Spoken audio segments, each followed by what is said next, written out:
He was the most feared general in the world, a man who beat armies twice his size with almost nothing. They called him the Desert Fox, and for 2 years he made the British Empire tremble across North Africa. Then, in the sands of Egypt, his tanks ran dry, and an enemy came at him with more of everything. His own leader sent him a single order: stand and die where you are, victory or death, no retreat. 2 years later, the country he had served so faithfully handed him poison and told him to kill himself. This is the story of the losing side. To understand how the most brilliant commander of the war was destroyed, you have to start with a sideshow. In 1940, Italy attacked British-held Egypt from its colony in Libya, and the attack ended in catastrophe. The Italian army was shattered, and the British swept west, taking tens of thousands of prisoners in a matter of weeks. To stop his ally collapsing completely, Hitler sent a small German force and a little-known general to Africa. That general was Erwin Rommel, who had made his name driving a tank division across France at terrifying speed. His orders were modest: hold the line, prop up the Italians, and attempt nothing ambitious.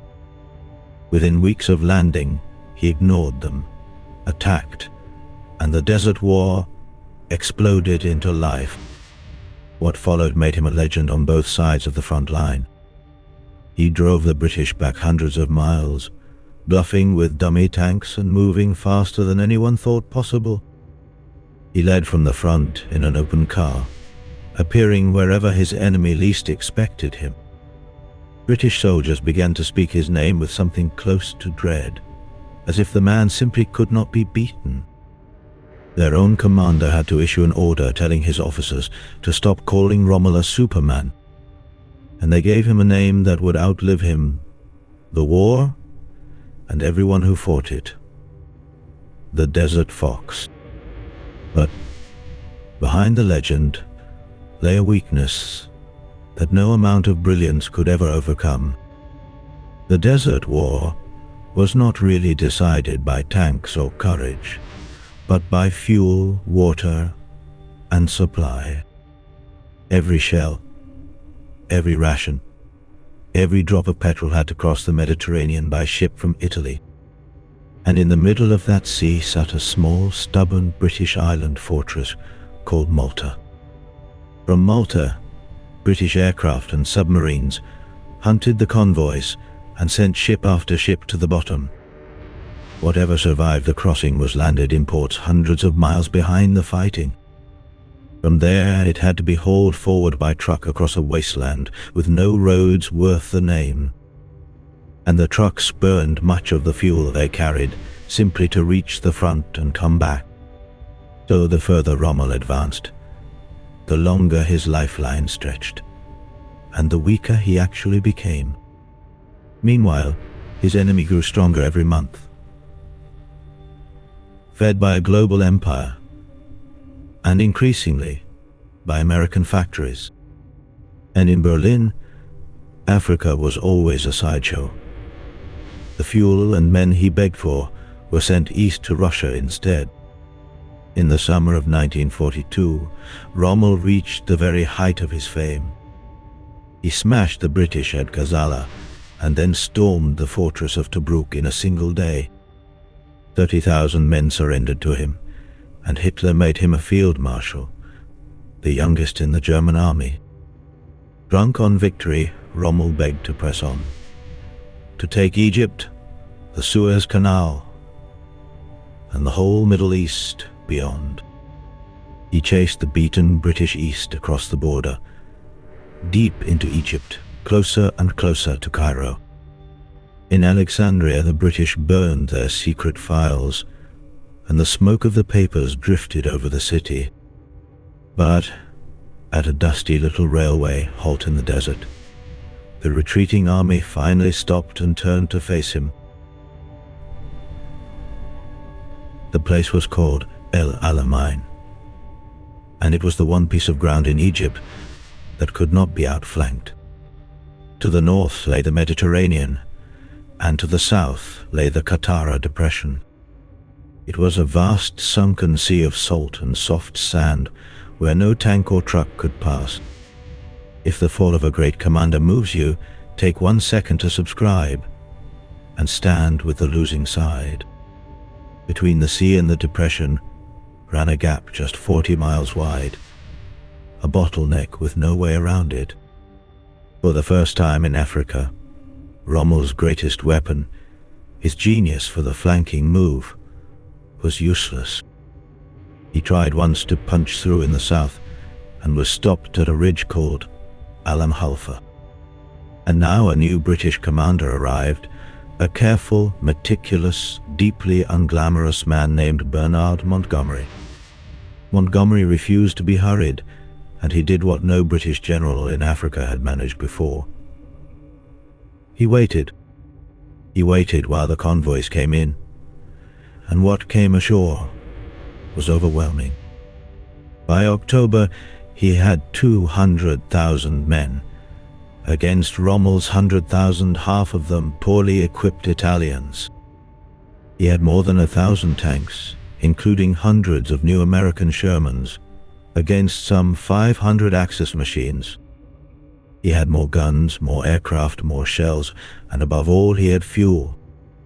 Rommel had almost none, because his tankers were still burning and sinking in the sea behind him. He had petrol for perhaps 3 days of battle, and he knew exactly what that meant. He also knew the truth his own leaders refused to hear. The war in Africa was already lost, and Rommel himself was breaking down, worn out by 2 years in the desert, a genuinely sick man. In September, his doctors sent him home to Germany to recover, and he left his army in the sand behind him. On the night of the 23rd of October, the desert erupted. Nearly 1,000 British guns opened fire together, and the whole horizon turned white. It was the heaviest bombardment the British had fired since the First World War. Then the infantry walked forward into the minefields, into 500,000 mines, the Germans called the Devil's Gardens. Engineers crawled ahead of them in the dark, clearing narrow lanes by hand, one buried mine at a time. In Germany, Rommel was woken with the news, and the next day he flew back to a battle already lost. He landed to find his army being ground away in exactly the way it could not survive. This was not a battle of movement that daring could win. It was a battle of attrition he could only lose. Montgomery had more of everything, and he was content to trade tank for tank until his enemy had nothing left. Day after day the panzers burned, and Rommel's losses could never be replaced, while Montgomery's always were. By the 10th day, the Afrika Korps had barely 30 tanks left that could still fight. There was only one decision remaining that could save his men: pull back at once, before they were surrounded. On the 3rd of November, as he began to withdraw, a message arrived from Hitler's headquarters. There could be no other thought, it said, than to stand fast and to yield not a single yard. It ordered him to show his troops no other road than victory or death. Rommel obeyed, and for 1 day he held his men in place and let them be destroyed. It was, he said afterwards, the first time he had ever truly doubted the man he served. Then he did the thing that would shape everything that came after. He disobeyed. He gave the order to retreat and save the core of his army from annihilation. What followed was a withdrawal of 1,500 miles back across Egypt and the whole length of Libya. He fought a masterly rearguard the entire way, but he was never coming back. Behind him, he left the burnt-out wrecks of his tanks and thousands of men he had no trucks to carry. And then British and American armies landed far to the west, in Morocco and Algeria, and the trap closed at both ends. Rommel flew to Germany, stood before Hitler, and told him the truth. Africa was finished, and the men must be saved. He was called a defeatist and sent away sick, and in May 1943, the army he left behind surrendered. 250,000 men marched into captivity, and the war he had fought for 2 years was over. By 1944, he was defending Normandy, watching the invasion he had warned about tear open a front that could not hold. He had come to believe the war was lost, and unlike almost everyone around him, he began to say so aloud. That summer, officers tried to kill Hitler, and some of them had named Rommel as the man who might lead Germany after. His name was found in their papers, and the regime he had served so faithfully decided that he had to die. He was far too famous to be put on trial, so on the 14th of October 2 generals came to his house. They carried a capsule of cyanide and an offer. "Take it, and your wife and son will be spared." He said goodbye to his family, walked out to a waiting car. And minutes later, the desert fox was dead. Germany was told he had died of his wounds, and the men who killed him laid wreaths upon his coffin. This has been the story of the losing side.